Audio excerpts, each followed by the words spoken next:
అందరూ doctor కాబోయి actor అయ్యామని చెబుతారు. కానీ భూమా మాత్రం డాక్టర్ కాబోయి పొలిటీషియన్ అయ్యారు. తండ్రి మరణంతో రాజకీయాల్లోకి వచ్చిన భూమా సోదరుడి మరణంతో ఎమ్మెల్యే అయ్యారు.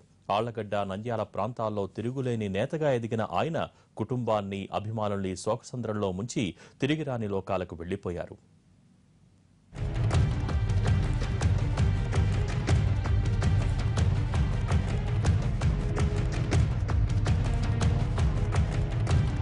నాకు చావంటే భయం లేదు.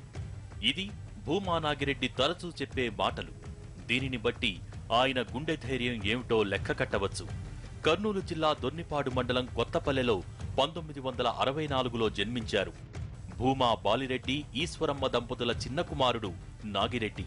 చిన్నప్పటి నుంచి భూమాను ఫ్యాక్షన్ రాజకీయాలకు దూరంగా ఉంచి చదివించారు తండ్రి. చెన్నైలో సిబిఎస్ఈ అనుబంధ స్కూల్లో 10th, +2 చదివిన భూమా నాగిరెడ్డి తరువాత వైద్య విద్య కోసం బెంగళూరు వెళ్లారు. కానీ తండ్రి బాలిరెడ్డి ఆకస్మిక మరణంతో వైద్య విద్యను మధ్యలోనే వదిలేసి స్వగ్రామానికి తిరిగి వచ్చేశారు. కర్నూలు జిల్లాలో సీనియర్ రాజకీయవేత్తగా ఉన్న ఎస్వి సుబ్బారెడ్డి కుమార్తె శోభానాగిరెడ్డితో భూమా వివాహం జరిగింది. భూమా దంపతులకు 3 సంతానం. 2 కుమార్తెలతో పాటు ఓ కుమారుడు ఉన్నాడు.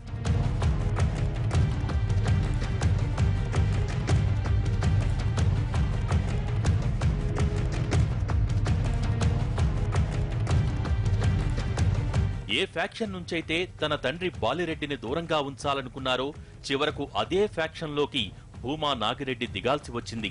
1984లో రుద్రవరం కోఆపరేటివ్ సొసైటీ ప్రెసిడెంట్గా రాజకీయ జీవితం ప్రారంభించిన భూమా ఆ తర్వాత చాలా వేగంగా ఎదిగారు. 1986లో ఆళ్లగడ్డ ఎంపీపీగా ఎన్నికయ్యారు.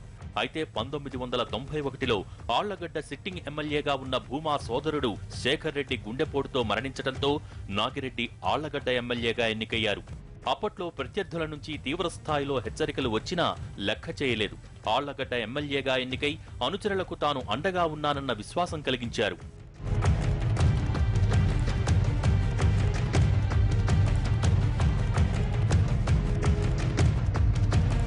1996 లోక్సభ ఎన్నికల్లో అప్పటి ప్రధాని పివి నరసింహారావుపై టీడీపీ అభ్యర్థిగా పోటీ చేయడంతో భూమాకు జాతీయ స్థాయిలో మంచి ప్రచారం వచ్చింది. ఆ ఎన్నికల్లో పీవీపై తక్కువ తేడాతో ఓడిపోయిన భూమా ఆ తర్వాత బై ఎలక్షన్లో నంద్యాల నుంచి 4 లక్షల ఓట్ల రికార్డు మెజార్టీతో గెలుపొందారు. అనంతరం మరో 2 సార్లు కూడా నంద్యాల ఎంపీగా వరుసగా గెలుపొందారు. అయితే 2004లో ఆళ్లగడ్డ అసెంబ్లీకి పోటీ చేసి ఓడిపోయారు. భూమా భార్య శోభానాగిరెడ్డి కూడా నంద్యాల ఎంపీ సీటుకు పోటీ చేసి ఓడిపోయారు. 2008లో చిరంజీవి స్థాపించిన ప్రజారాజ్యంలో చేరారు భూమా దంపతులు. 2009 ఎన్నికల్లో కూడా భూమా ఓడిపోయినా ఆయన ప్రభావంతో కర్నూలు జిల్లాలో 2 ఎమ్మెల్యే సీట్లు గెలుచుకుంది పీఆర్పీ.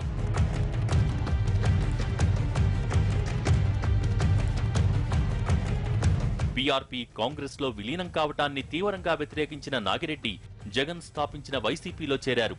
తక్కువ కాలంలోనే పార్టీలో మంచి గుర్తింపు పొందారు. 2014 ఎన్నికల్లో భూమా నాగిరెడ్డి నంద్యాల ఎమ్మెల్యేగా, శోభానాగిరెడ్డి ఆళ్లగడ్డ ఎమ్మెల్యేగా విజయం సాధించారు. అయితే శోభానాగిరెడ్డి మరణం భూమాను మానసికంగా బాగా కుంగదీసింది. శోభ మరణం తర్వాత ఆమె స్థానంలో కుమార్తె అఖిలప్రియ పోటీ చేసి గెలుపొందారు. తరువాత మారిన పరిణామాలతో గత ఏడాది టీడీపీ తీర్థం పుచ్చుకున్నారు. తమ నేతకు మంత్రి పదవి ఖాయమని ఆయన అనుచరులు భావిస్తున్న సమయంలో హఠాత్తుగా గుండెపోటుతో తిరిగి రాని లోకాలకు వెళ్లిపోయారు.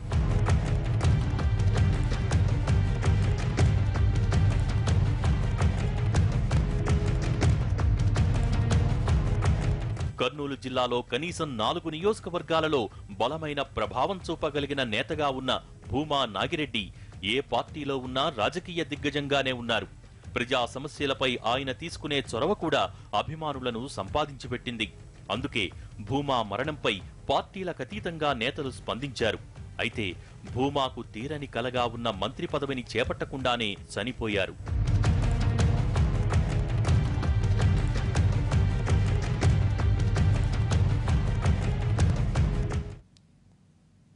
భూమా జీవితాన్ని ఒక్కసారి చూస్తే అన్నీ ఒడిదుడుకులే.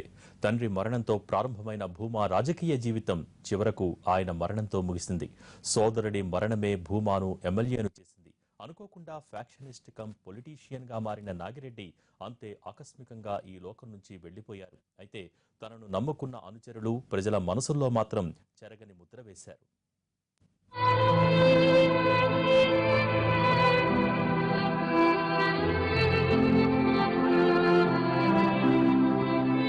ఏ వ్యక్తి జీవితంలో అయినా మరణమనేది చివరి ఘట్టం.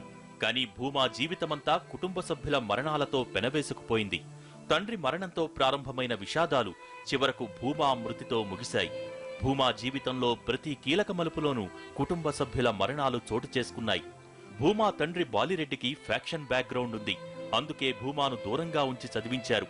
కానీ ఫ్యాక్షన్ తగాదాల్లో బాలిరెడ్డి చనిపోవటంతో భూమా అనుకోకుండా ఫ్యాక్షన్లోకి దిగాల్సి వచ్చింది.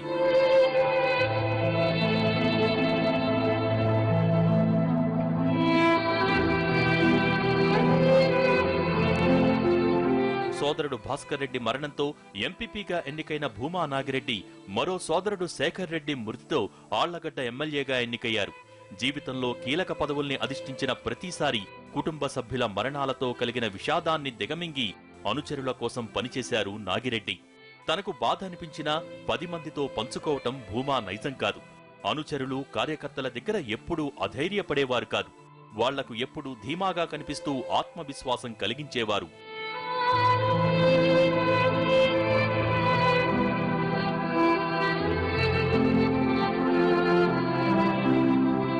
చివరకు భార్య శోభానాగిరెడ్డి చనిపోయినప్పుడు కూడా భూమా కుమార్తెలు కుమారుడికి ధైర్యం చెబుతూ కనిపించారు.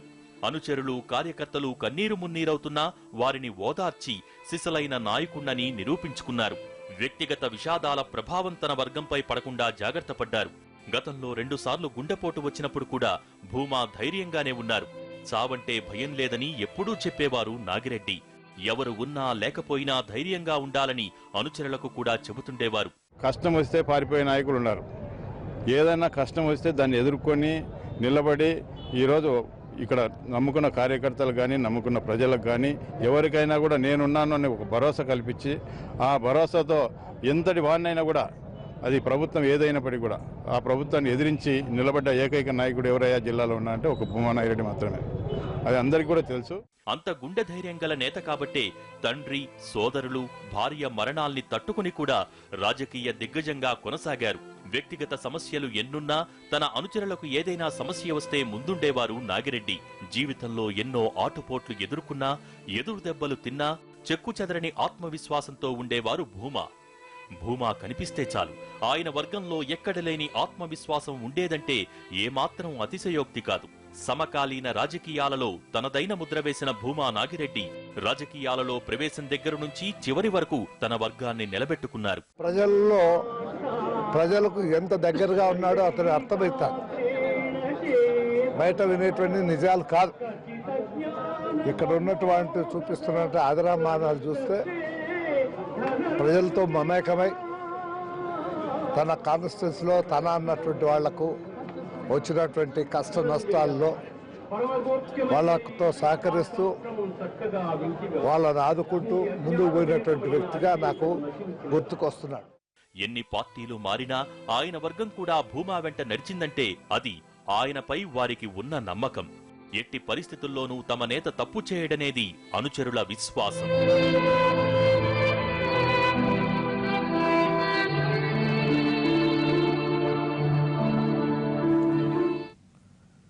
భూమా నాగిరెడ్డి పరిచయం అవసరం లేని పేరు. ఈ పేరు కొంతకాలంగా ఒక సంచలనం. ప్రాథమిక వ్యవసాయ పరపతి సంఘం అధ్యక్షుడిగా రాజకీయ జీవితం ప్రారంభం.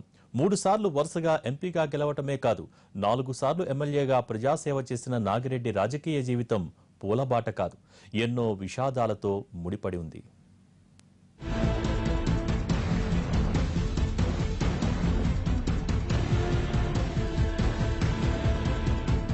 భూమా నాగిరెడ్డిది రాజకీయ కుటుంబం కాదు. ఎస్వి సుబ్బారెడ్డి వెనకే ఉంటూ కార్యకర్తల బాగోగులు చూసుకునేవారు నాగిరెడ్డి తండ్రి భూమా బాలిరెడ్డి.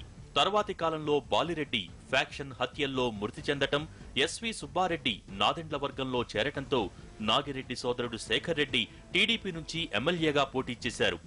85లో ఓడిపోగా 89లో ఎమ్మెల్యేగా గెలిచారు. శేఖర్ రెడ్డి సోదరుడుగా ఉంటూ అన్ని కార్యక్రమాలలో చేదోడు వాదోడుగా ఉండేవారు నాగిరెడ్డి.